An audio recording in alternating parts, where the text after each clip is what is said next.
Salam alaikum wa rahmatullahi wa barakatuh. Je réponds concernant la question d'une personne qui demandait pourquoi dans la religion musulmane c'est interdit l'alcool et le porc. Je vais vous répondre, parce que c'est un sujet toujours très vaste, mais je vais vous répondre une réponse peut-être qu'elle vous surprendra. C'est que un musulman, la signification de l'islam, c'est la soumission au Seigneur.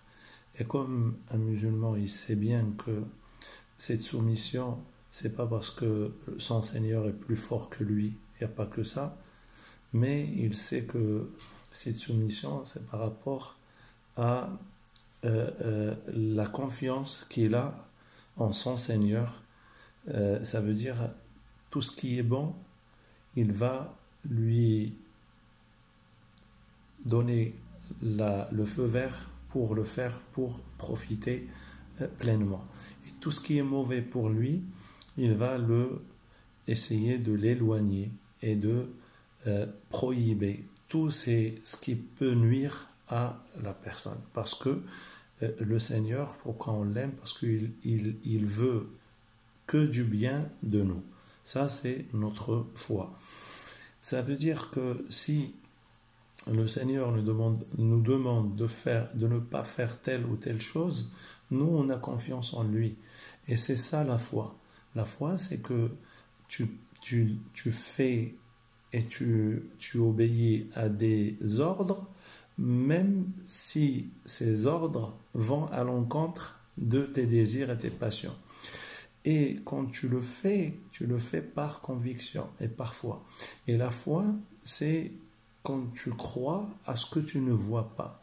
Alors si tu sais les réponses sur toute chose et tu sais le pourquoi de toute chose pour pouvoir exercer ou faire telle ou telle action, tu ne seras pas un croyant, tu seras quelqu'un qui croit à ce qu'il voit. Et celui qui croit à ce qu'il voit, ça c'est en dehors de la religion. Ça, c'est les matérialistes et les gens que vous connaissez, les philosophes qui parlent de l'athéisme et la non-existence d'un Seigneur. Ça, c'est un point. Ça veut dire, moi, je ne vais pas vous dire l'alcool, c'est la première cause de mortalité en France, par exemple. C'est la première cause du déchirement dans les familles et dans la société. Je ne veux pas vous dire que la majeure partie d'hommes qui violent leurs filles ou ils violent leurs proches, c'est sous emprise d'alcool. Je ne veux pas vous dire tout ça, mais je vais vous dire que moi, comme musulman, le Seigneur m'a interdit de boire. J'ai cessé et j'ai jamais bu parce que je sais qu'il n'y a que du bien dans l'éloignement, dans l'abstinence de ne pas boire. Et quand il m'a dit la même chose par rapport au porc, j'ai fait la même chose, c'est que je m'abstiens, je m'interdis parfois. C'est pas parce que il y a des maladies ou ce que les gens disent. Non, mais moi je le fais parfois. Et c'est ça la force de cette religion, c'est que c'est la foi qui dirige les personnes, c'est pas les gens qui dirigent la foi.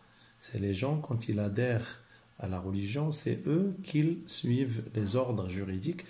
Et on a su, et on ne suit pas aveuglement les ordres juridiques. On sait que en contrepartie, on a un apaisement intérieur et une tranquillité et on mène une vie très très paisible, très très tranquille avec cette foi. Ça veut dire qu'on sent le fruit de cette foi et on sent les bonnes retombées et les bienfaits de cette foi. C'est pas on suit et on n'a rien en contrepartie, mais au contraire on vit dans un paradis sur terre avec cette foi. C'est ça, c'est pour cela qu'on sait la différence entre un croyant et un non-croyant, un croyant, un musulman et celui qui est dans une autre religion.